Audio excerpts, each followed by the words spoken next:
Assalamualaikum warahmatullahi wabarakatuh. Innal hamdalillahi nahmaduhu wa nasta'inuhu wa nastahdihi wa natubu ilaihi wa na'udzu billahi min shururi anfusina was sayyiati a'malina may yahdihillahu fahuwal muhtadi wa may yudlil falan tajida lahu waliyyan mursyida. Asyhadu an la ilaha illallah wahdahu la syarikalah wa asyhadu anna Muhammadan abduhu wa rasuluhu la nabiyya wa la rasula ba'dah. Allahumma sholli ala Muhammadin wa ala ali Muhammad kama shallaita ala Ibrahim wa ala ali Ibrahim innaka Hamidum Majid. Usikum wa iyaya nafsi bi taqwallah faqad fazal mu'minun muttaqun. Kaum muslimin muslimat jamaah yang dirahmati Allah Subhanahu wa taala. Alhamdulillah kita bersyukur pada Allah di kesempatan malam ini bisa melanjutkan kembali majelis tadabbur Al-Qur'an yang kita masih pada tadabbur surah Yusuf. Ikhwan fillah, pertemuan yang silam kita membahas tentang bagaimana akhir perjalanan panjang Nabi Yusuf alaihissalam yang mengalami begitu banyak ujian dan cobaan, lalu akhirnya Allah memberikan tamkin. Tamkin ini maknanya adalah kekuasaan. Kekuasaan bisa bermakna sangat umum, baik itu dalam konteks pemerintahan maupun kekuasaan dalam konteks sebagai pribadi yang punya banyak wewenang. Ya, kalau orang itu diberi ilmu yang cukup, diberi harta yang berlimpah, diberi wewenang yang luas, ini secara umum juga bisa masuk dalam kategori tamkin. Dia punya badan yang sehat, wawasan yang luas, ilmu yang mendalam, harta yang berlimpah, tambah wewenang. Ini bagian daripada tamkin.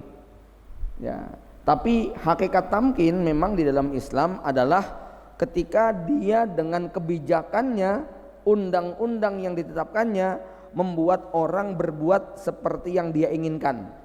Ini adalah hakikat dari tamkin. Ya, atau kekuasaan ya. Tapi kalau orang ini misalnya sakit, orang ini nggak punya ilmu, orang ini nggak punya harta, maka dia sulit untuk memiliki wewenang. Itu kenapa cinta yang hebat adalah cinta yang dimiliki oleh pemilik tamkin.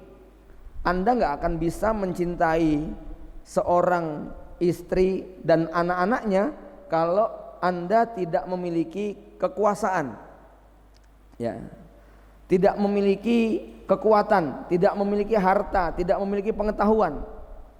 Maka orang kalau tidak memiliki tamkin dalam hal ini nggak bisa mencintai dengan baik dan benar.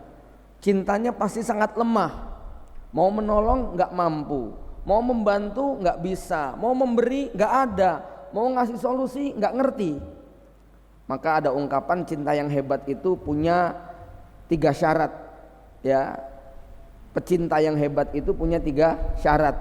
1, dia memiliki ilmu pengetahuan yang mendalam, wawasan yang luas. Otaknya berisi ilmu pengetahuan dan wawasan. Tangannya berisi kekuatan dan kekuasaan. Dompetnya berisi harta dan kekayaan. Kalau tidak memiliki ketiga-tiganya, berarti dia nggak punya tamkin. Dia akan sangat lemah untuk mencintai objek yang diinginkan. Ya, Anda punya anak sakit, cinta Anda kepada anak hebat, nggak punya uang untuk berobat.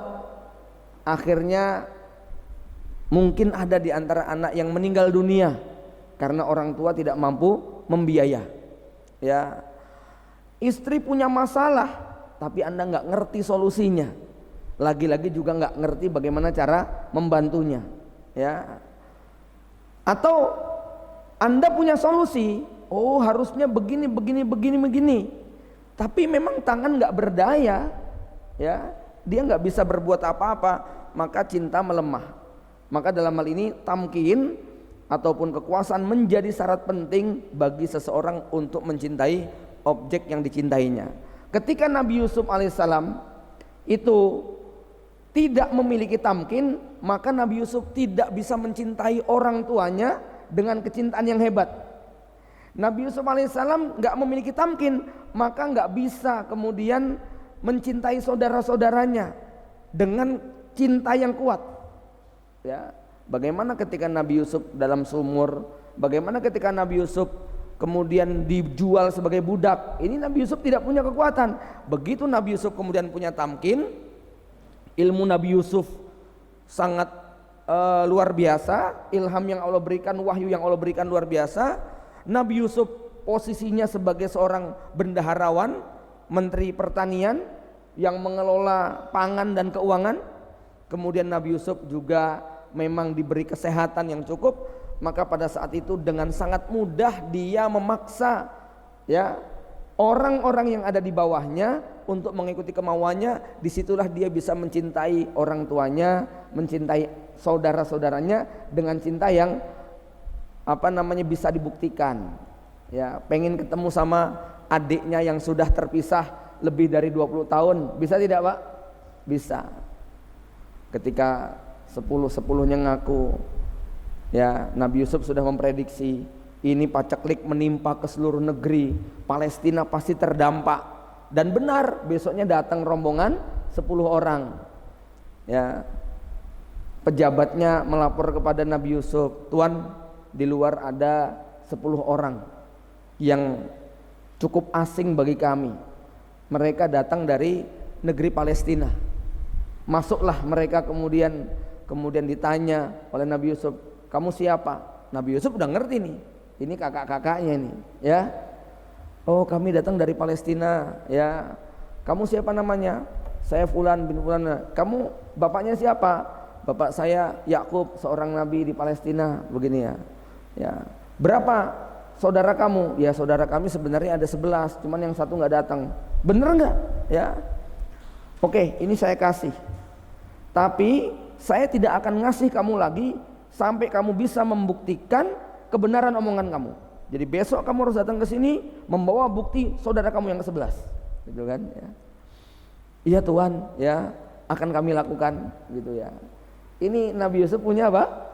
Punya kekuatan gitu loh ya. Makanya memang tidak bisa dipungkiri, orang kalau lemah dalam banyak hal tidak bisa mencintai dengan hebat ya.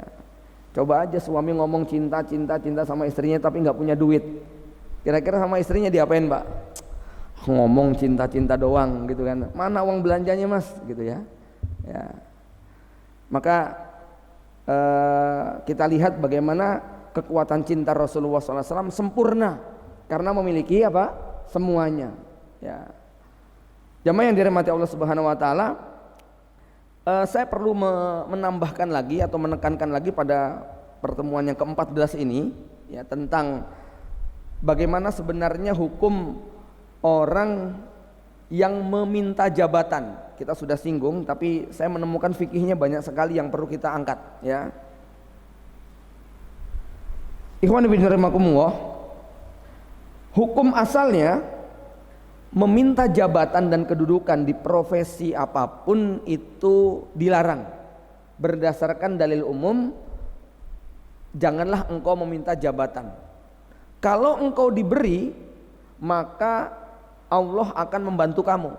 Tapi kalau engkau mendapatkannya karena minta dan maksa, maka itu akan menjadi beban dan penyesalan buat kamu. Ini dalil yang Nabi tujukan kepada sahabat Nabi yang namanya kalau nggak salah Abdurrahman ibnu Samurah, gitu kan ya. Tetapi dalil umum ini berlaku buat mereka yang tidak punya kemampuan. Secara dohir indikatornya kuat bahwa dia ini tidak punya kapabilitas. Seperti ketika Nabi mengingatkan Abu Dzar Al-Ghifari. Abu Dzar Al-Ghifari ini termasuk sahabat yang doif. Ketika Abu Dzar Al-Ghifari mengatakan, ya Rasulullah, Allah tastamiluni, apakah engkau tidak ingin mengangkat aku sebagai pegawaimu, sebagai pejabat ya. Maka Rasul mengingatkan, ya Abu Dzarin, innaka la dhaif, kamu itu lemah, begitu ya. Nah, lemah dalam hal ini tentu bukan lemah ibadahnya, bukan lemah kejujurannya, bukan lemah di dalam keimanannya, tetapi lemah secara administratif ya, lemah secara administratif. Maka memang dalam ukuran seorang pemimpin, dia harus mampu untuk mengerti seberapa sebenarnya kemampuan orang yang dipimpin. Kalau dia hanya terbiasa mengukur orang lain dengan ukuran bajunya, ini sulit untuk bisa memimpin. Ya, dalam satu konteks yang penting untuk dipahami begini, ya. Misalnya orang dengan kualitas zuhud yang sangat tinggi, qanaah yang luar biasa, ya. Kemudian dia punya kualitas ibadah dan keimanan di atas rata-rata. Ketika dia melihat itu semua sebagai ukuran bagi banyak orang, lalu dia membuat kebijakan-kebijakan seperti yang dia rasakan, ini nanti akan bisa membebankan banyak orang. Ya. Satu contoh, kalau misalnya di dunia pesantren, ya, kami sering dinasihati begini, kita sebagai pengurus nggak boleh kemudian milih jalur qanaah.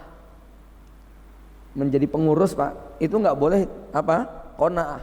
Misalnya kiai di pesantren, yayasan di pesantren, ya, dia kan dituntut untuk menyediakan segala sarana prasarana. Terus dia bilang, sudahlah kita qanaah saja. Nah, qanaah itu buat santri sama ustadznya, Pak. Tapi kalau pengelolanya harus mujahadah, harus sungguh-sungguh, gitu loh. Ya, dia nggak boleh mengukur kebanyakan orang dengan ukuran dirinya.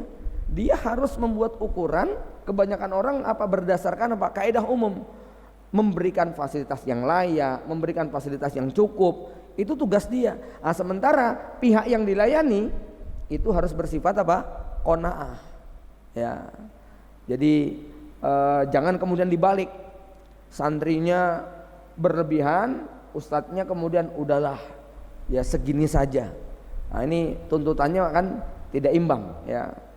Maka dalam hal ini seseorang dibolehkan ketika dia punya kemampuan dan kapasitas untuk memimpin, dia boleh mengajukan. Di sini disebutkan beberapa hal, ya. Misalnya dibolehkan meminta jabatan bagi siapa yang yakin bahwa dirinya mampu menjunjung tinggi kebenaran, menumpas kebatilan dalam ruang lingkup kekuasaannya. Nabi Yusuf alaihissalam ketika menawarkan diri kepada sang raja, Nabi Yusuf tidak menawarkan hal-hal yang sifatnya di luar kompetensi. Makanya Nabi Yusuf mengatakan, ij'alni ala khazainil ardi inni hafidun alim. Ya. Di situ ada kalimat inni hafidun alim. Aku ini hafid, terpercaya, sangat menjaga, alim, punya pengetahuan, punya ilmu yang cukup. Nabi Yusuf enggak mengatakan angkatlah saya ini anak nabi loh. Bukan gitu ya. Ya. Angkatlah saya ini paling ganteng loh, gitu kan, ya. Angkatlah saya ini produk impor dari luar negeri. Enggak. Itu kompetensi-kompetensi yang sifatnya enggak memberi manfaat.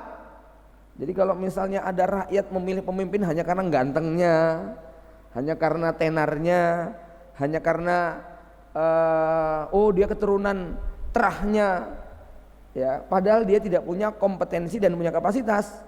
Nah, inilah yang idza wusidal amru ila ghairi ahli fantadirusa. Nabi Yusuf menunjukkan bahwa dia punya pengetahuan dan dia punya kemampuan menjaga, ya. Kemudian, ya, dibolehkan menampakkan keunggulan diri dalam bidang ilmu dan pekerjaan. Ingat, sebenarnya Nabi Yusuf bukan memaksa dirinya diberi jabatan, tapi Nabi Yusuf menawarkan diri untuk menyelesaikan sebuah problem. Jadi logikanya begini, kalau misalnya dalam sebuah perjalanan kapal itu di tengah lautan oleng, mesinnya mati, kemudian nakodanya kebingungan, ini bagaimana caranya? Di tengah penumpang itu ada orang yang sebenarnya punya pengalaman. Ya, siapa di antara kalian yang sekolah di jurusan teknik mesin, begini-begini dan sebagainya, ya. Maka penumpang yang punya kemampuan tadi, dia harus bahkan bisa menjadi wajib untuk mengacungkan diri. Saya punya pengalaman 5 tahun di masalah mesin Pak, gitu ya. Kenapa? Dengan dia menawarkan diri, maka ada 2 manfaat yang dia dapatkan. Pertama, segera menutup kekosongan ya, yang paling dibutuhkan, yaitu memperbaiki mesin yang rusak tadi. Yang kedua, menutup celah adanya orang-orang yang tidak punya kapasitas untuk sok maju memperbaiki padahal tidak punya kemampuan. Gitu loh Pak. Ya. Jadi contoh begini. Kayak misalnya dorong-dorongan imam di sebuah tempat begitu kan, ya. Nggak ada yang mau maju begitu kan ya. Nah, orang yang dia itu punya kemampuan bacaan, suaranya merdu atau standar, dia harus segera maju gitu ya. Ini kami pernah punya pengalaman berkunjung di satu daerah di Purwodadi. Waktu itu mau sholat duhur ya, ada penduduk lokal. Kita lihat orang tua, ini kami kan para ustadz semua ya, ya banyak yang bacaannya bagus begitu kan ya. Cuman kami menghormati apa? Penduduk lokal. Silakan Bapak, silakan Bapak. Padahal dia sudah nyerah. Enggak. Sampean ya. Akhirnya ya Pak Kiai kami tetap Bapak aja, Bapak begitu kan ya. Masuk akhirnya dia nekat maju menjadi imam. Ya. Kita komati dia takbir enggak ada suaranya. Ya. Kayak sholat sendiri gitu, Pak. Padahal sholat duhur. Ya. Ruku enggak ada suaranya.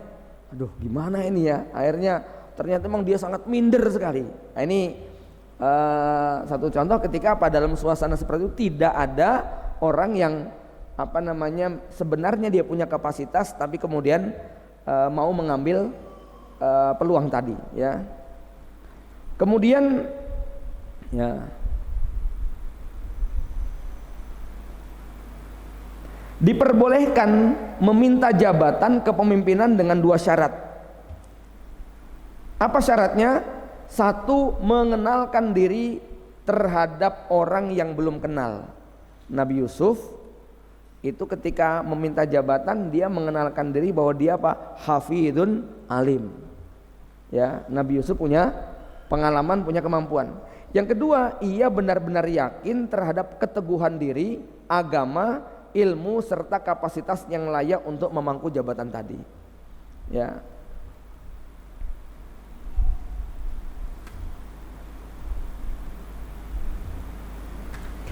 Kemudian ayat ini juga memberikan sebuah petunjuk bahwa dibolehkan mewarisi jabatan kepemimpinan dari atasan yang kafir atau dolim, termasuk bekerja di sebuah tempat yang pemimpinnya tidak beriman kepada Allah Subhanahu wa taala ketika memang kemampuan dia sangat dibutuhkan. Ikhwan fillah rahimakumullah ya.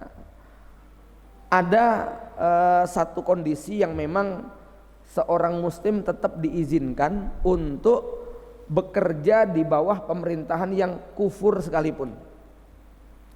Bahkan ada seorang ulama di Libanon kalau tidak salah ya, pemimpinnya, presidennya saat itu zindik betul ya, lebih berat dari munafik, tapi dia tetap menjadi hakim di Kementerian Agama.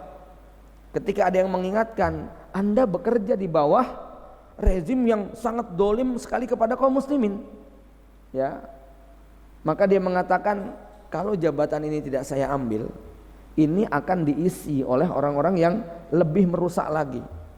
Lebih baik yang rusak itu hanya pada wilayah-wilayah politik ya. Pada wilayah ini rusak, pada wilayah ini rusak.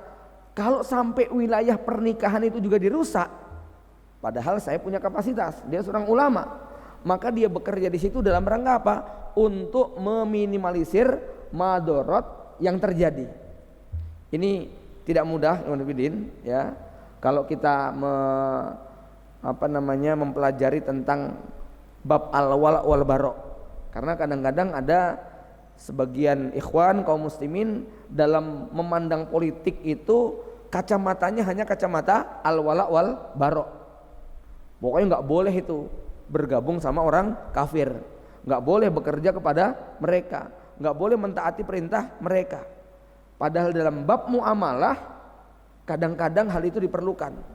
Ini nanti kalau kita memandang fenomena yang ada di luar juga sama Pak. Ya, orang kalau nggak ngerti apa Taliban kok minta tolong sama Cina, bekerja sama Rusia misalnya. Ini kalau memandang peristiwa politik hanya dari satu kacamata al-wala wal bara, iman dan kufur, mesti akan banyak yang menjadi korban begitu. Ya, karena kadang-kadang itu sangat dibutuhkan. Misalnya bagaimana ketika saat itu Aswad al-Insi menguasai Yaman, para sahabat sampai kemudian akhirnya nyerah semuanya. Aswad al-Insi ini sudah diyakini kekufurannya, dia nabi palsu, sampai ada seorang sahabat yang kemudian dibunuh, kemudian istrinya diambil menjadi istrinya Aswad al-Insi, ya, jandanya sahabat ini kemudian menikah. Bayangin ya, istri sahabiyah, ya, istri sahabat seorang sahabiyah dinikahi oleh seorang dukun kafir, begitu Pak. Ini kalau pakai kacamata al-wala wal bara kira-kira gimana? Wah, ini kafir dia nih, jadi istrinya kok begitu ya. Ya. Kemudian Fairuz ad-Dailami, ini sahabat senior juga, terpaksa bergabung di pemerintahannya Aswad al-Insi, dukun kafir ini, dukun nabi palsu, ya. Tapi justru disitulah kemudian ada manfaat yang diperoleh ketika akhirnya Aswad al-Insi, ya, berhasil digulingkan kekuasaannya oleh Fairuz ad-Dailami melalui bantuan sang istri tadi. Maka Rasulullah SAW kemudian mengatakan pada malam terbunuhnya Aswad al-Insi atau al-Insi ini, ya, seorang laki-laki, seorang nabi palsu, ya, pada malam yang penuh berkah ini telah dibunuh, berhasil digulingkan oleh rajulun mubarak, seorang laki-laki yang penuh berkah, yaitu Fairuz ad-Dailami. Ya, maka ya kita dalam konteks ini terlepas bahwa kita mungkin sulit untuk bisa percaya kepada fenomena para orang-orang yang duduk di pemerintahan untuk memenuhi harapan kaum muslimin, ya, tapi jangan ditambahi suudon tersebut, ya, supaya mereka tetap bisa memberikan maksimal pengabdian mereka untuk mengurangi madarat ini. Ya, kalau kemudian ada yang punya prinsip bahwa sistem demokrasi ini adalah kufur sebagai sebuah pendapat ilmiah, itu sah begitu kan. Tapi pada level kemudian orang ini mengatakan ataupun menuduh secara global bahwa semua yang terlibat berarti bersekongkol dalam kekufuran ataupun kedzaliman, ini juga menjadi tidak adil, ya. Karena bagaimanapun contoh dari Nabi Yusuf alaihissalam, walaupun tentu apa yang terjadi pada Nabi Yusuf banyak sekali perbedaan-perbedaannya dengan fenomena kaum muslimin yang mereka menjadi pejabat ataupun mendapatkan kedudukan dan kekuasaan pada negeri kaum muslimin, ya. Walaupun mereka tidak mampu untuk menegakkan syariat itu secara penuh, tetapi pada konteks Nabi Yusuf mampu menjalankan amanah, yaitu apa? Memberikan kesejahteraan kepada rakyatnya. Kemudian ayat ini juga menjadi dalil bolehnya memuji diri sendiri jika ada kemaslahatan. Kan ada ayat yang berbunyi wala tuzakku anfusakum, jangan memuji diri kamu sendiri. Tetapi pada kondisi tertentu memuji itu bisa berbeda dengan menjelaskan kapasitas diri kita, ya. Sebab kalau kita tidak menjelaskan kepada orang tentang kemampuan diri kita, orang tidak akan mengetahui bahwa kita layak mendapatkan amanah tersebut, ya. Pernah juga dialami oleh sahabat Ibnu Mas'ud misalnya. Beliau ingin memberikan penjelasan bahwa beliau adalah seorang pakar tafsir, sehingga beliau mengatakan kalau ada orang yang memang lebih pintar dari saya terhadap ayat-ayat Allah, demi Allah akan saya kejar, saya akan cari walaupun dia di seberang lautan, saya akan berguru sama dia. Ini kadang-kadang penting ya untuk menjelaskan, ya. Ikhwan fillah rahimakumullah.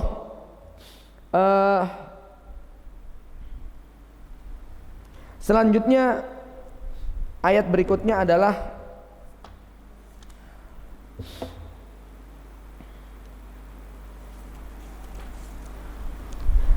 ayat yang ke-58. A'udzubillahi minasyaitonirrajim.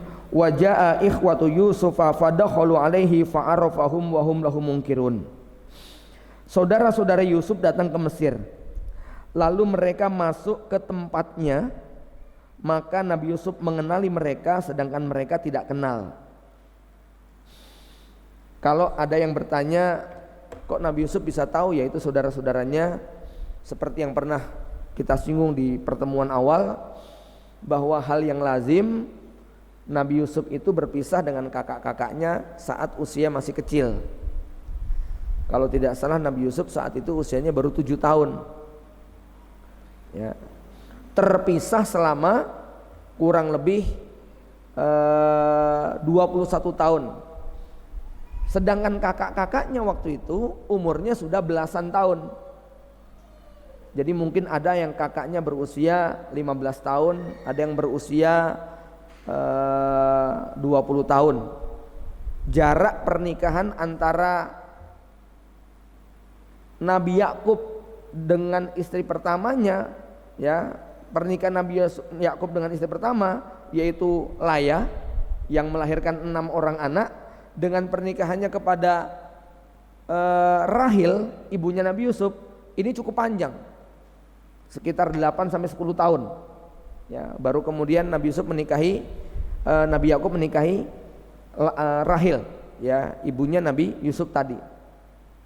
Sehingga jarak antara Nabi Yusuf dengan saudara-saudara yang 10 ini sangat jauh sekali. Ya. Kalau 1, 2, 3, 4, 5, 6 ini jaraknya bisa sampai per 3 tahun 1 gitu ya. Berarti jaraknya bisa 18 tahun dari kakak yang pertama. Ya. Maka dalam hal ini ketika Nabi Yusuf berpisah dengan kakak-kakaknya, Nabi Yusuf masih umur 7 tahun, kakak-kakaknya sudah umur 17, 19, 20 dan seterusnya. Kalau umurnya itu sudah 15 ke atas, Anda ketemu dengan teman pondok pisah umur 20 tahun, lulus SMA. 20 tahun kemudian ketemu lagi. Saya yakin wajahnya nggak terlalu banyak perubahan.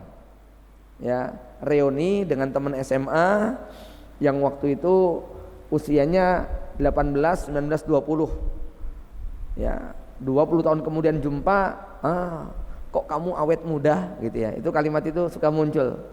Ya adalah 1, 2 yang wah, kok sudah langsung jadi kakek-kakek karena beruban. Nah, tapi Anda akan lupa kalau berpisah dengan anak tetangga yang dulu umur 5 tahun. Sekarang sudah lulus SMA. Waktunya sama-sama 20 tahun. Dulu 5 tahun, sekarang 25 tahun sudah lulus S2. Anda pasti pangling. Dulu 5 tahun masih pakai celana kolor lari-lari ya, atau bahkan mungkin telanjang. Sekarang 25 tahun sudah tinggi, gagah, menjadi atlet. Pasti Anda akan lupa dulu kecilnya kayak apa, ya. Maka di sini jelas sekali bahwa Nabi Yusuf ketika kedatangan 10 saudaranya, apal ini adalah saudara-saudaranya. Wajah-wajah mereka berbeda dengan wajah kebanyakan orang Mesir, ya. 10 anak Nabi Yakub itu rata-rata ganteng semuanya.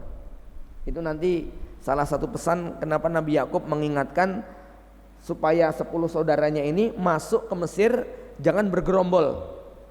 Karena kalau ada rombongan orang ganteng itu jalan bareng-bareng itu bisa menimbulkan apa? Perhatian gitu, Pak. Ya.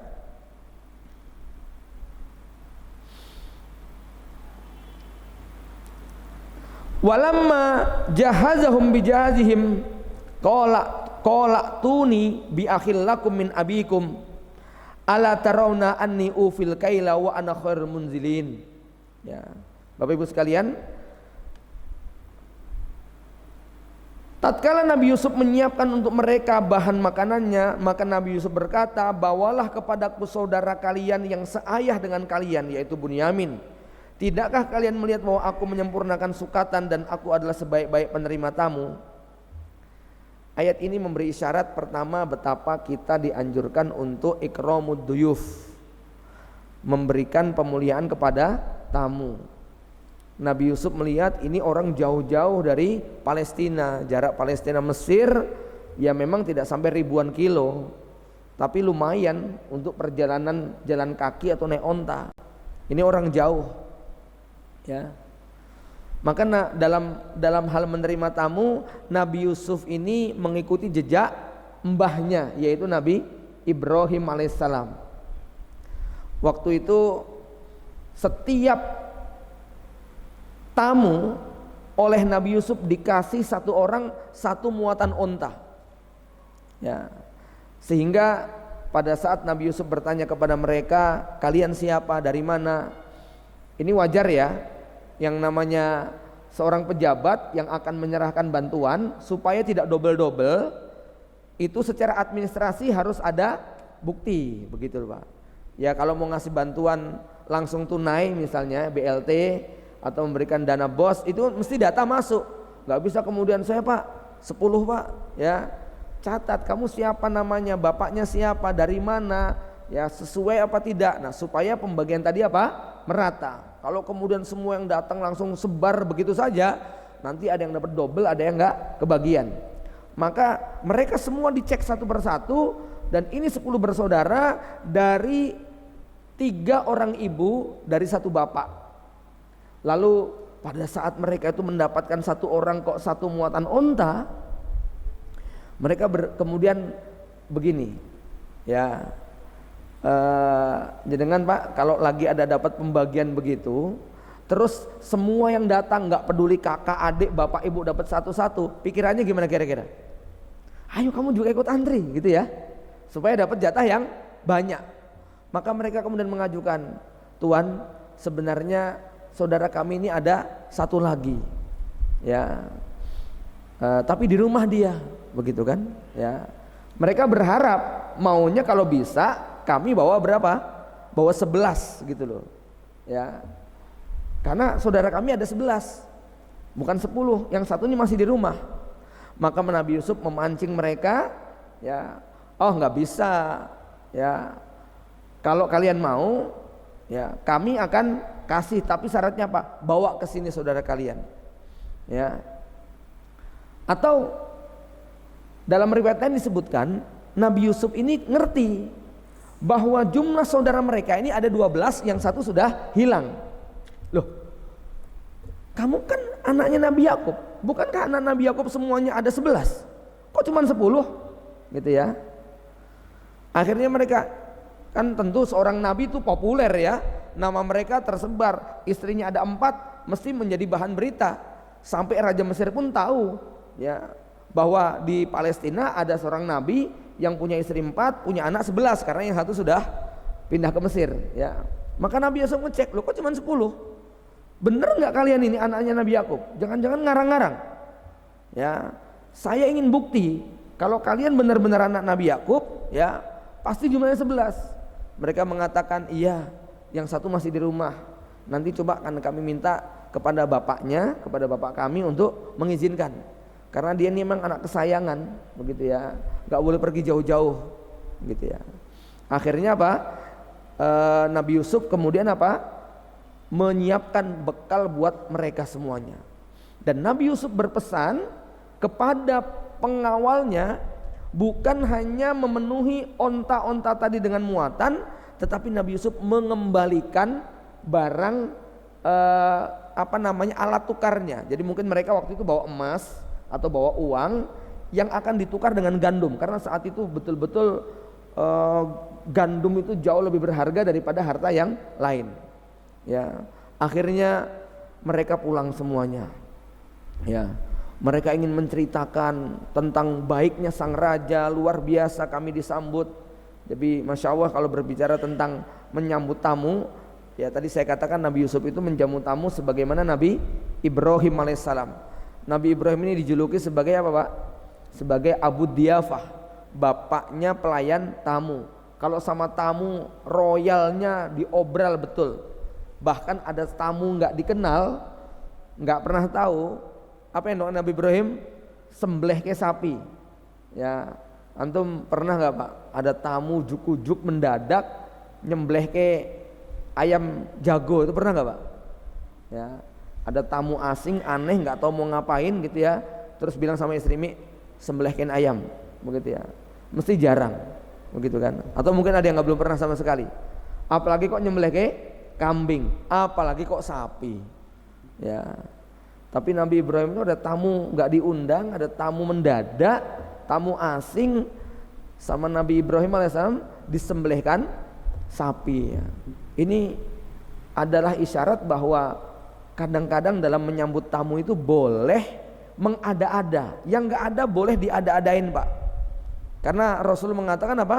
Mangkana yu'minu billahi wal yawmil akhir falyukrim dhaifahu, hendaknya dia memuliakan tamu. Ya. Bagi seorang muslim ini maaf nggak gampang loh ya. Anda mungkin royal, tapi belum tentu istri mendukung. Ya toh, ya. Mau nyuguh tamu bojone bilang, "Sik to Bi, ini anaknya urung mangan loh," gitu kan ya. Ya. Entar dulu Bi, jangan Bi gitu kan. Ya udahlah ya. Ini nggak gampang. Maka untuk menjadi seorang yang begitu memuliakan tamu ini butuh komunikasi juga yang baik dengan pasangan. Ya. Antum terbayang nggak Pak, kalau makan siang itu bareng tamu terus, istri bisa jengkel nggak Pak? Bisa loh Pak. Tapi saya baca kisah Syekh bin Bas, itu sejak umur 35 tahun atau 40 tahun sampai akhir hayatnya tidak pernah makan siang kecuali bersama tamu. Ya, itu istrinya butuh kesabaran tingkat tinggi nggak Pak? Masya Allah itulah. Karena biasanya kalau makan bareng tamu, ya istrinya ustadz, istrinya ikhwan, nemeni atau di dalam? Di dalam lah, malu lah gitu kan. Ya, artinya momen makan bersama keluarga menjadi apa? Berkurang. Tapi seorang muslim ini memang punya prinsip yang menarik ya terkait dengan tamu, di mana Rasul mengatakan ad-dhaifu ya'ti birizkihi, dalam satu riwayat disebutkan ad-dhaifu ya'ti birizkihi wa yarji'u bimaghfiratin min rabbih. Tamu itu datang dengan membawa rezekinya sendiri dan dia pulang meninggalkan ampunan bagi tuan rumahnya. Jadi jangan sampai punya perasaan wah entek dipangan tamu, jangan Pak. Gitu ya.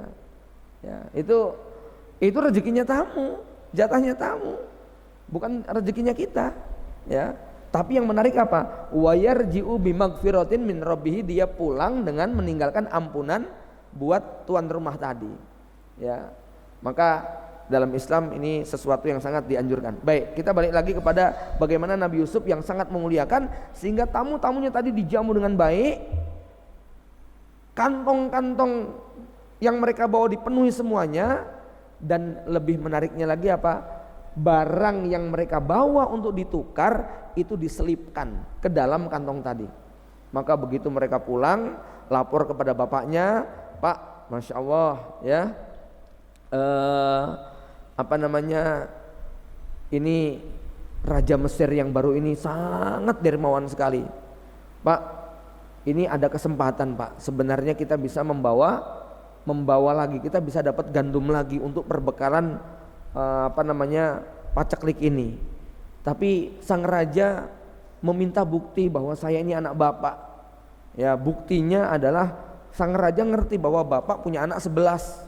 Jadi kami harus membawa adik kami yang paling kecil yang bernama Bunyamin. Ya, sebab kalau kami nggak membawa dia, raja sudah mengancam fala kailalakum, tidak ada jatah buat kalian. Ya, ini kesempatan Pak. Ya, bapaknya segera memutar memori 20 sekian tahun yang silam. Memori ketika anak-anaknya meminta kepada bapaknya ya supaya Yusuf dibawa ikut bermain-main. Kemudian ya anaknya sudah berjanji bahwa akan mengamankan Nabi Yusuf, dan Nabi Yakub mengatakan, "Aku takut kalau dia nanti dimakan serigala." Ya. Dan akhirnya pada momen ini Nabi Yakub kemudian mengatakan kepada 10 saudara Yusuf, "Qala hal amanukum, apakah aku akan memberikan kepercayaan kepada kalian?" Ya. Qala hal amanukum alaihi illa kama amintukum ala akhihi min qabl fallahu khairan hafidho. Bagaimana aku bisa mempercayai kalian, memberikan kepercayaan Bunyamin kepada kalian, kecuali seperti aku telah mempercayakan kepada Yusuf kepada kalian dulu. Maksudnya apa? Luka 20 tahun yang silam masih membekas sampai sekarang belum hilang. Ya, Bapak Ibu sekalian, ini pentingnya kita memahami perasaan orang yang pernah kita lukai. Ya, pentingnya kita memahami rasa orang yang pernah kita sakiti.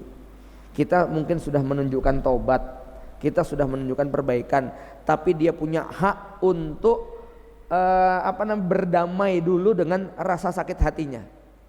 Buat para suami yang menyakiti istri, buat para istri yang pernah menyakiti suami, buat siapapun yang pernah menorehkan luka lalu kemudian ingin minta maaf dan berdamai, jangan paksa orang untuk segera memenuhi kemauan kita. Izinkan dia untuk mencoba berdamai dengan perasaannya tadi. Nabi Yakub ini sudah 20 tahun tapi nggak bisa melupakan kejahatan yang dilakukan oleh anak-anaknya. Sehingga pada saat mereka minta Bunyamin, ya, Nabi Yakub mengatakan, oh nggak bisa, ya aku berat. Tapi akhirnya mereka tiba-tiba membongkar muatannya dan mereka dikejutkan. Pada saat muatan gandum itu dibongkar, mereka menemukan uang-uang yang mau dipakai buat membeli ada di situ. Akhirnya mereka mengatakan, Pak, lihat Pak, ini rajanya bukan sekedar baik hati, uang kita malah dikembalikan, barang dagangan kita malah dipulangkan semua. Ya, ini rajanya sangat baik sekali. Kalau Bunyamin ini kita bawa ke sana, pasti sama raja akan dikasih lagi. Dzalika kailu yasir, gitu ya. Akhirnya bapaknya melihat, Nabi Yakub melihat bagaimana perlakuan Raja Mesir kepada 10 saudara Yusuf ini begitu luar biasa. Oh gitu ya, baiklah ya. Ya, orang kalau sudah kepepet Pak, butuh makanan, maka segala kekhawatiran akhirnya apa? Nekat dijalankan. Begitu ya. Sudah nggak apa-apa lah ya, kita butuh, tapi tolong ya hati-hati ya. Jadi mungkin seperti kalau seorang suami yang sudah minjem duit istrinya sudah ngelepas kalung emasnya, kemudian gagal, lalu suaminya ngerengek-ngerengek, ini lihat buktinya dia sukses, Mi pinjem deh cincinnya sama gelangnya, gitu kan ya, terakhir ini insya Allah sukses, begitu ya. Istri akhirnya luluh juga biasanya kalau sudah melihat bukti tadi. Maka Nabi Yakub luluh hatinya melihat kebaikan Nabi Yusuf alaihissalam dengan mengembalikan barang-barang tadi. Akhirnya Nabi Yakub kemudian memberikan Bunyamin tapi dengan janji, ya.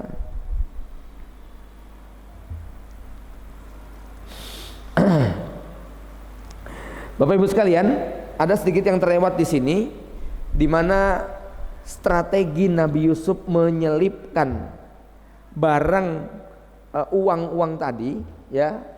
Itu tujuannya memang satu, yang paling utama adalah Nabi Yusuf mengatakan la'allahum ya'rifunaha. Jadi ketika Nabi Yusuf mengatakan wa qala li fityanihi ja'alu bida'atahum fi rihalihim, Nabi Yusuf berkata kepada anak buahnya, ij'alu bida'atahum fi rihalihim, letakkan barang alat tukar mereka, emas-emas mereka itu di dalam kantong-kantong gandum itu.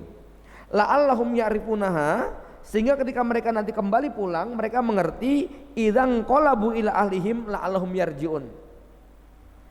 Jadi harapannya mereka kaget ketika ngeliat, loh ini ternyata barang kita kok nggak diambil raja, ya ini kita belum bayar namanya, kita pasti akan ditanya, wong kita belum bayar, ini barang kita masih ada di sini.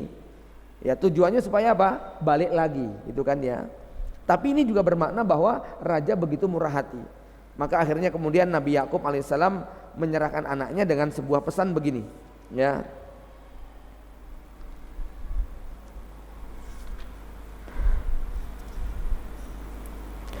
Qala lan ursilahu ma'akum hatta tu'tuni mausikum minallah. Ya.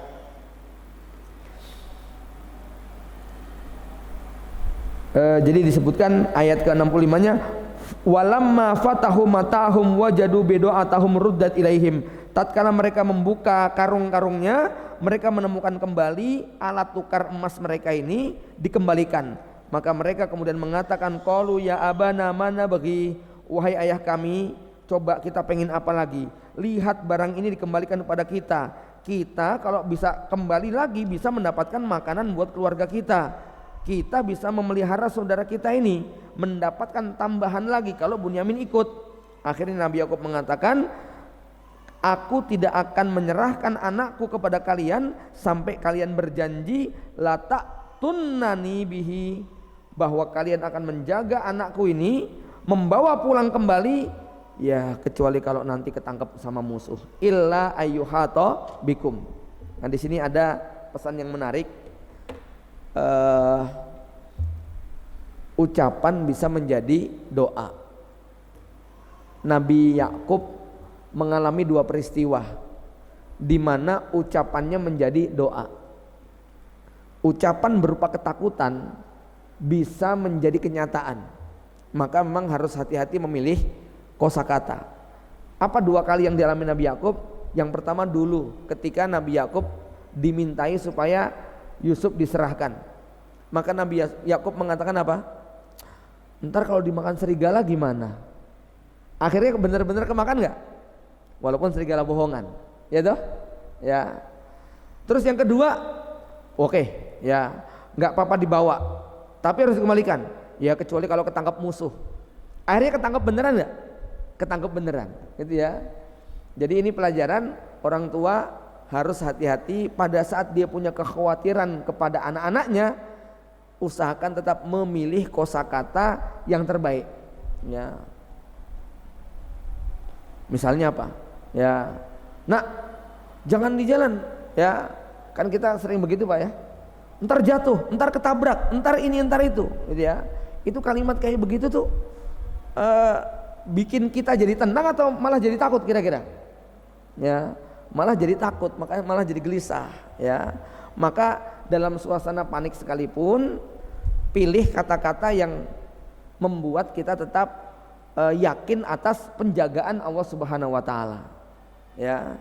Karena tadi ya, ucapan seseorang itu bisa menjadi kenyataan. Ya, maka kalau ingin memberikan komentar-komentar terhadap sesuatu yang sensitif, ini anjurannya memang kita memilih kosakata yang terbaik ya, jangan sampai kemudian apa yang kita khawatirkan justru menjadi kenyataan. Bapak Ibu yang dirahmati Allah Subhanahu wa taala, demikian barangkali pembahasan kita terkait dengan tafsir surat Yusuf sampai ayat yang ke-65 ini. Kita tutup dengan doa kafarah. Subhanakallahumma wa bihamdika asyhadu an la ilaha illa anta astaghfiruka wa atubu ilaik. Assalamualaikum warahmatullahi wabarakatuh.